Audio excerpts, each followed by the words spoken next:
Hi all, good morning po mga kasari. Time check tayo. Ayan magsi 7 o'clock na. Alis-alis lang ng ating mga kasamahan dito sa bahay. Yung ating anak ay hinihatid na sa school. Tapos, ang gagawin natin ngayon mga kasari, maghugas-hugas na lang sa mga naiwan dyan. Nakapagwalis na tayo, nakapagligpit. Ang ginawa natin ngayon mga kasari is, narinig nyo ba yan? Nag-ipon na tayo ng tubig. Ayan, may tangki tayo dyan. Nag-ipon tayo ng tubig at nagsampay na rin tayo ng dalawang balde kasi hindi pala nasampay ng anak ko. Ayan, mamutulog pa. Bagong sampay ang mga yan. Tapos ang gawin natin ngayon mga kasari is kuskus ng ating CR. Tapos pagkatapos kung magkuskus, maghugas, sa alis na rin tayo, taariba sa ating hanap buhay. Kaya see you later mga kasari. Hello. Good morning. Good morning sa aking mga paninda. Hi all. Magandang umaga po sa ating lahat. Ayan mga kasari, kabubukas-bukas lang natin. Ito, hindi pa talaga nabuksan. As in, magbubukas pa lang. 8:18 na ng umaga. Ito yung ating bukas sa ating hanap buhay mga kasari. So ito, ngayon ay araw ng Tuesday at marami tayong dapat gawin. Kaya dapat alerto ang ating isip ngayon mga kasari at dapat full energy tayo ngayon. Dahil ito kabubukas lang ng ating tindahan. Good morning. Sana magkaroon ka ng maraming benta ngayong araw na ito. Ayan, so kahapon medyo okay ang ating bentahan. Ngayon ay magbubukas pa lang talaga tayo mga kasari. As in, nakasara pa talaga lahat ng ating mga pandila, mga itlog ay mga nakasarado pa. At ngayon ay marami tayong gagawin. Meron tayong mga i-unbox mga kasari ay full unpricing ko yan sa inyo. Maya-maya konti ang ating mga grocery. Galing sa grocery. Ayan, so eto muna ay magliligpit-ligpit. Magtatanggal ng mga nakaliquid, ayan, pang-buksan natin. Good morning sa aking mantika. 3 piraso na naman uli ang natira. Ayan, so, umpisa na naman ang pag-aariba ng ating tindahan mga kasari. So, yung palang binayaran natin, Bali, 2 resibo yun. Itong isang resibo ay 832.70 and yung isa naman, kasi 2 orderan yung ginawa natin. Itong isang to ay nandyan sa, 2,408.10. So, bali 2 resibo yung ating nabayaran kay grocery. So, eto na mga kasari ang tatrabahuin natin ngayon. Ayan, mag-unbox muna tayo sa ating grocery na natanggap kahapon na delivery. At saka good news mga kasari, nasa Group Coins ko na pala ang nawawalang mga items na hindi na i-deliver sa akin. So, hindi na rin nila dineliver yung items, pero binalik nila yung binayad ko sa Group Coins. At yung ginamit ko na lang as loading, pinang-load ko na lang yung binalik sa akin grocery. At syempre thankful tayo kasi naibalik sa atin yung binayaran natin na pera. Binayad natin na pera sa kanila. So ito yung ating first box mga kasari. Nag-order tayo nitong Nissin Whopper. So presyohan na rin natin ang ating pag-haul ngayon. So, etong ganito is nasa 12 something. Kung hindi ako nagkamali, yes, hindi talaga ako nagkamali. 12 something to. So, ang benta ko dito ay 15 pesos. Kumuha tayo nito ng 10 piraso mga kasari. 10 piraso na Nissin Whopper. Ayan, mabenta ito sa ating tindahan. At meron tayo ditong cheese whiz. Itong cheese whiz na to ay nasa 30.50. Ang benta ko nito ay 35. Kinlose na natin sa 35. Pero pwede pa naman yan sa 34. Ayan. Etong mga milky nuts, ang bentahan ko nito ay 10 pesos. So, itong in-order natin nito ay 5. 5 milky nuts lang yan. And then, ito rin ay 5 cheese whiz. 5 yung cheese whiz. Etong mga regular ko na mga cup noodles, mga kasari, anong flavor mo yun? Maliban lang po sa yung isang, isang cup noodles natin na mahal, yung sutanghon. Pero ito mga ganito, 25 pesos ng aking bentahan. Any flavor yan mga kasari, basta hindi lang siya yung malaki. So yung benta ko dyan ay 25 pesos. Mabulalo. May bulalo tayo dito. Pabenta pala sa akin mga kasari, yung seafoods. So alam ko may seafoods akong in-order dito. So ito ay 10 peraso itong ating Nissin Whopper. Ganyan na lang mga kasari, pagpasensyahan nyo na kasi one hand tayo ngayon. Isang kamay, isang hole, isang dampot, isang hawak ng camera. Ayan, Siri Biscuit Choco, yung lahat ng mga biscuit natin mga kasari, tigo 8 pa rin ang aking bentahan nila. Ayan, so marami tayong mga bulalo na mga pinag-order. And, ano pa ba yung nandito? More on biscuits, itong basket na itong mga kasari. Ayan, meron din tayo dito. Ito, basta lahat ng biscuits ko mga kasari, itong presko na to, 2 peraso itong in-order ko. Dalawa per time ng aking in-order. So, dalawa. So, ayan ay tag-8 ang aking bentahan. Maliban lang dito mga kasari kay Cream O. Medyo mataas ito si Cream O. Nasa 60 plus ito eh. 67 something. So, benta ko dyan ay 9 pesos na. Siya lang yung pinakamahal sa lahat ng biscuits. Mga normal biscuits ko mga kasari, like mga Ribisco, ay 8 pesos lang ang aking bentahan. Tapos, katulad din ito kay ito, si Hansel naman ay 8 pesos din. So, dalawa din ang pala ang kinuha ko. Tiga dalawa talaga. Per kind. At may free siya dito na Top Cafe, Palm Sugar. So, ito ay hindi mabenta sigurado. Pero at least pwede natin inumin. Pero hindi kasi ako umiinom ng kape. Yung partner ko lang pwede sa kanya yung kape. Sa akin ang iniinom ko mga kasari is yung tsaa. Ay. So, ito meron tayong cream o. 9 pesos. May kumbi. Dalawa yung cream o natin. Dalawa din ang ating kumbi. Ayan ay tag-8 din si kumbi. So, ayan ang laman ng box, mga kasari, no? Ayan. So, ayun na. So, ayusin muna natin.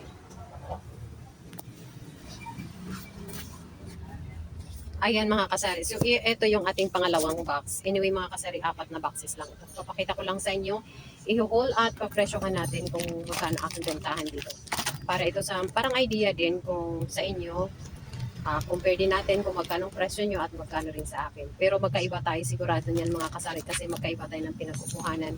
Pero kung most likely kung pares tayo sa grocery, so siguro pares tayo ng presyohan kung sa grocery nyo rin pinukuha. No? So ayan, meron tayong chicken spread dito. Oo. Pila? Magkasya ka dito palihog. So ito mga kasari ay 14 pesos. Meron tayong chicken dyan. Real mayonnaise. Pares lang yan mga kasari, 14 pesos din. So, ang kinuha natin dyan ay tigda dalawang Thai para kita ni customer. So, ayun.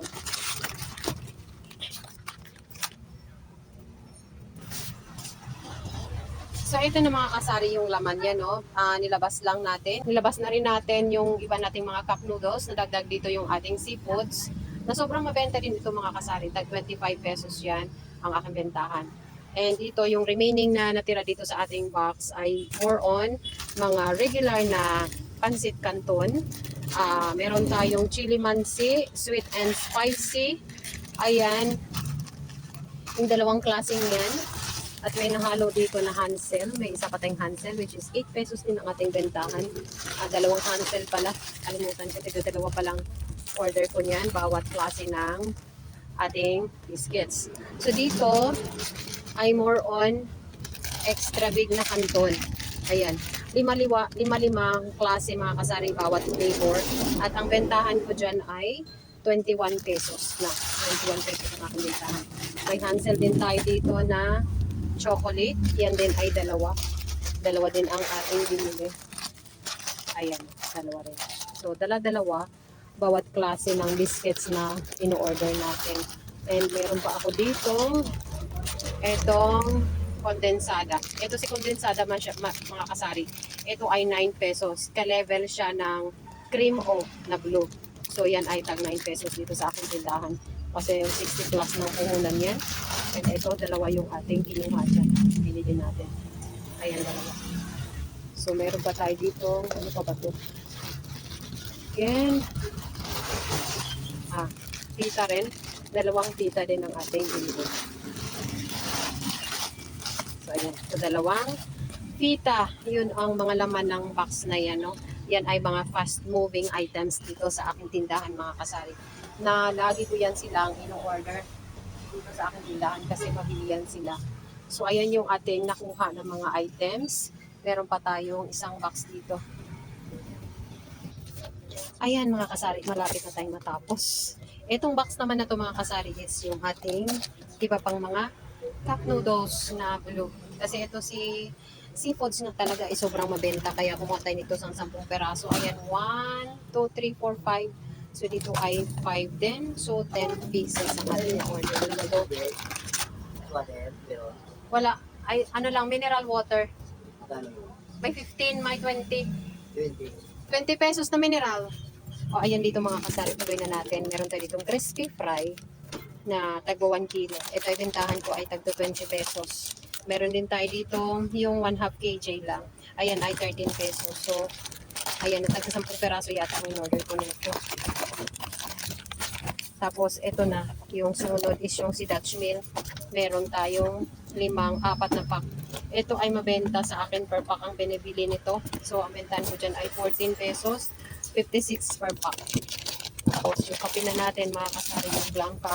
And yung wine natin na Copico Brown. Ayan, ito ay 14, ito ay 9 pesos. Sagad-sagaran ko mga kasari, no, kung bentahan natin ay 9 pesos. Kunti lang ang ating gate dyan, pero okay lang. Ito ay 14 pesos. Kasi yung nasa taas natin ng mga kape, medyo manipis-nipis na tingnan ni customer, kaya dinadagdag-dagdagan natin para medyo mas maganda tingnan, mas attractive kapag mas marami nakasabit sa ating site ng mga kanilang mga nakasabit. So far mga kasari, ito yung ating na tanggap na delivery sa grocery. Ayan, at saka meron pa ditong maliit. Alam ko itong maliit ito is mga sabon na mga powder. So, hindi na lang natin buksan. Na-arrange ko na rin yung mga naipamili natin na mga biscuits. Ayan, in-extension ko na dyan sa bandang ilalim kasi puno na tayo dito mga kasari. Ayan, puno na dyan. So, hindi ko na siya maisingit-singit pa. Kasi siningit ko na lang yan. Pag meron akong time, i-rearrange ko talaga sila ng todo. Pero ngayon wala pa akong oras. Ayan o, meron pa tayong dalawa doon. Alam niyo naman, nanay tayo, tendera, umaariba. Marami tayong gawain sa bahay, maraming gawain dito sa tindahan. So, isa lang katawan natin. Kaya medyo pahinga-pahinga rin kahit paano, no? So, ito yung ating, gagawa pa tayo ng mantika. Bibili pa tayo nito. Kahapon ako bibili pero hindi ko nagawa. Yun ang aking share ngayon mga kasari. That's all for today. Ayan, napagod na naman ang inyong tindera. Kailangan na naman magpahinga kahit paano. No? Pahinga tayo ng mga 10 minutes, maka-recharge yung katawan natin, tapos balik trabaho na naman tayo. Kasi nga habang nag-aayos, nagdiligpit, nag-haul, nagtitinda rin, di ba? Kasi yun ang ating role dito sa ating tindahan. Isang tindera tayo. Kaya yan. Dito na lang natin natapusin yung ating condition ngayong araw mga kasari. Sana may natutunan kayo at may nagets kayo ng mga kung paano magpresyo sa ating mga paninda. Yung hinuhol ko naman sa inyo mga kasari is yun yung ating natanggap lang kahapon sa grocery. So pag may oras tayo, malakang mahaba-habang oras natin, magpapresyo tayo dito sa lahat ng paninda dito sa ating tindahan. Yun yung ating goal na ipa-vlog natin next day. So, hindi ako makapag-promise kung kailan ako makapag-presyohan sa lahat ng aking mga paninda kasi nga naman, alam nyo naman ang aking role. Sobrang dami ko, multitasking tayo mga kasari. Sobrang daming ginagawa. So, kailangan din naman paminsan-minsan i-recharge natin ang sarili natin kahit 10 to 15 minutes lang mga kasari. Kaya yan, ipahinga muna natin ngayon habang nag-e-edit tayo sa ating vlog for today. So, thank you so much guys. May naalala lang ako i-shout out pala yung nanood sa aking channel at nagko-comment kahapon si Helen Store Vlogs. Mega love shout out. Ate JB TV, mega love shout out sa inyong lahat dyan.